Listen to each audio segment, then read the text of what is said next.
महाभारत का वो गुमनाम पात्र जिसके बारे में बहुत कम लोग जानते हैं और जानते हैं तो बस इतना कि एकलव्य नाम का एक महान धनुर्धारी हुआ करता था जिसे गुरु द्रोण ने शिक्षा देने से मना कर दिया था। और जब उसने उनको गुरु मानते हुए उनकी मिट्टी की प्रतिमा बनाकर उसके सामने अभ्यास करते हुए धनुर्विद्या में पारंगत हासिल कर लिया तो द्रोणाचार्य ने गुरु दक्षिणा के रूप में उससे उसके दाएं हाथ का अंगूठा मांग लिया। अपने आज के वीडियो में हम बात करेंगे कि आखिर कौन था महान धनुर्धर और वीर एकलव्य। गुरु द्रोण ने उसे धनुर्विद्या की शिक्षा देने से क्यों इनकार कर दिया था और गुरु द्रोण द्वारा गुरु दक्षिणा में एकलव्य के दाएं हाथ का अंगूठा मांग लेने के बाद उसका क्या हुआ। अगर बात करें सबसे पहले एकलव्य कौन था की तो धर्मग्रंथ महाभारत के अनुसार द्वापर युग में प्रयागराज के निकट श्रृंगवेरपुर नाम का एक राज्य हुआ करता था और उस समय उस राज्य के राजा थे हिरण्यधनु। एकलव्य निषाद राज हिरण्यधनु का ही पुत्र था। चूंकि महाभारत काल में निषाद जाति को शुद्र जाति माना जाता था इसलिए श्रृंगवेरपुर राज्य के बारे में ज़्यादा पढ़ने और सुनने को नहीं मिलता है। एकलव्य के बचपन का नाम अभ्युदय था। हालांकि कुछ और लोग के अनुसार बचपन में एकलव्य अभय नाम से भी जाना जाता था। एकलव्य बचपन से ही कुशाग्र बुद्धि वाला बालक था और जब 5 वर्ष की आयु में उसकी गुरुकुल शिक्षा आरंभ हुई तो उसकी लगन और बुद्धि को देखकर उसके गुरु ने उसका नाम एकलव्य रख दिया। उसी गुरुकुल में जब एक बार कुरक मुनि ने एकलव्य को धनुष बाण सीखने की लगन और आत्मविश्वास से भरा देखा तो उन्होंने निषादराज हिरण्यधनु से कहा कि आपके पुत्र एकलव्य में एक बेहतरीन धनुर्धारी बनने के सारे गुण विद्यमान हैं, बस इसके लिए एक अच्छे गुरु के मार्गदर्शन की जरूरत है। उसके बाद कुलक मुनि की बात से प्रभावित होकर राजा हिरण्यधनु अपने पुत्र एकलव्य को लेकर गुरु द्रोण के पास चले गए और उनसे एकलव्य को अपना शिष्य बनाने का आग्रह किया।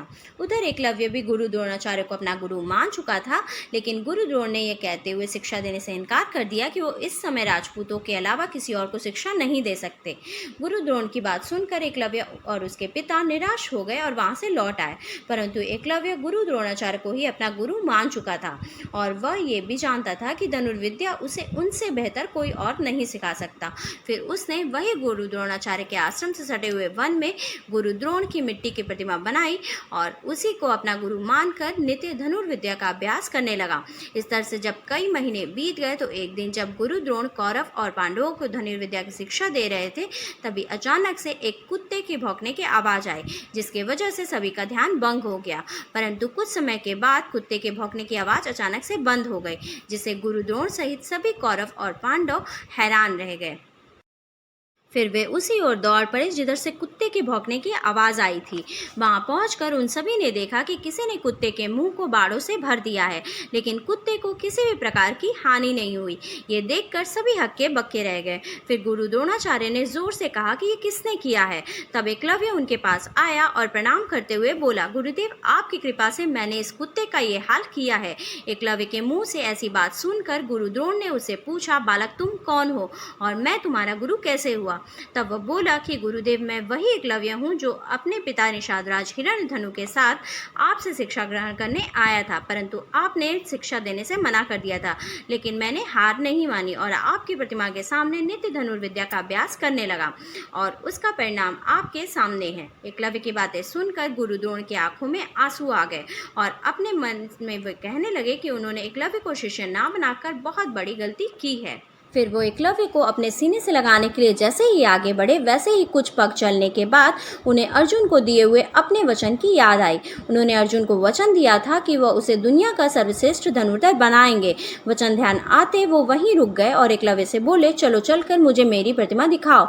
फिर एकलव्य गुरु द्रोणाचार्य के साथ उसी ओर चल पड़ा जहाँ एकलव्य ने गुरु द्रोण की प्रतिमा बनाई थी, जिसे देखकर गुरु द्रोण मन ही मन प्रसन्न हुए और उन्हें ध्यान आया कि एकलव्य यदि इसी तरीके से धनुर्विद्या का अभ्यास करने लगा तो वो अवश्य ही अर्जुन से बड़ा धनुर्धर बन जाएगा। इसलिए उन्होंने एकलव्य से कहा कि वत्स, तुम मुझे अपना गुरु मानते हो तब तो ये भी जानते होगे कि बिना गुरु दक्षिणा के दिए कोई भी विद्या सफल नहीं होती।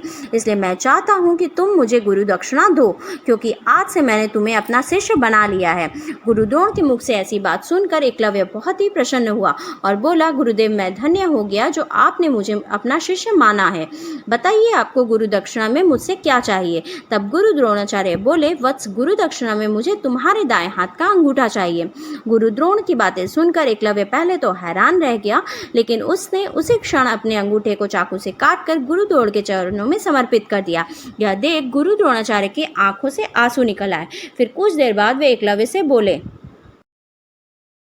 वत्स, मेरे अभी तक बहुत सारे शिष्य हुए हैं और आगे भी होंगे, परंतु तुम जैसा शिष्य किसी भी गुरु को अनंत काल तक नहीं मिलेगा। फिर वे सभी वहां से अपने आश्रम की ओर चल पड़े। उधर एकलव्य भी अपने राज्य श्रृंगवीरपुर को लौट आया और यहाँ बिना अंगूठे के ही धनुर्विद्या का अभ्यास करने लगा और देखते ही देखते बड़ा धनुर्धारी बन गया। श्रृंगवीरपुर लौटने के कुछ वर्ष बाद हिरण्यधनु ने अपनी एक निषाद मित्र की कन्या सुनीता से एकलव्य का विवाह करा दिया। उसके बाद वे सभी आनंद पूर्वक रहने लगे और कुछ वर्ष बाद पिता की मृत्यु हो गई और एकलव्य श्रृंगवीरपुर राज्य का शासक बन गया। शासक बनने के बाद एकलव्य ने निषाद जाति के लोगों की एक सशक्त सेना और नौसेना गठित कर ली और अपने राज्य की सीमाओं का विस्तार करने लगा। इसी क्रम में वह मगध नरेश चिरासन से भी जा मिला, जो कि भगवान श्री कृष्ण के सबसे बड़े शत्रु थे। विष्णु पुराण के अनुसार चिरासन से मित्रता करने के बाद एक बार वह द्वारका के विरुद्ध चिरासन के पक्ष में युद्ध करने लगा, जहां उसने देखते ही देखते लगभग पूरी यादव सेना का वध कर डाला। जब इस बात का पता भगवान श्री कृष्ण को चला तो वो उससे मिलने वहां आए और उन्होंने देखा कि वह दाहिने हाथ की महज 4 उंगलियों से धनुष बाण चला रहा है। यह देखकर श्री कृष्ण को ध्यान आया कि भविष्य में होने वाले महाभारत के युद्ध में एकलव्य पांडवों के लिए खतरा बन सकता है और इसलिए इसका नाश करना जरूरी है। फिर वह एकलव्य के साथ युद्ध करने लगे, जो काफी देर तक चला, परंतु अंत में श्री कृष्ण के हाथों एकलव्य का वध कर दिया गया। आज के वीडियो में बस इतना ही। For more such interesting video, like and subscribe my channel. Thank you. Bye bye.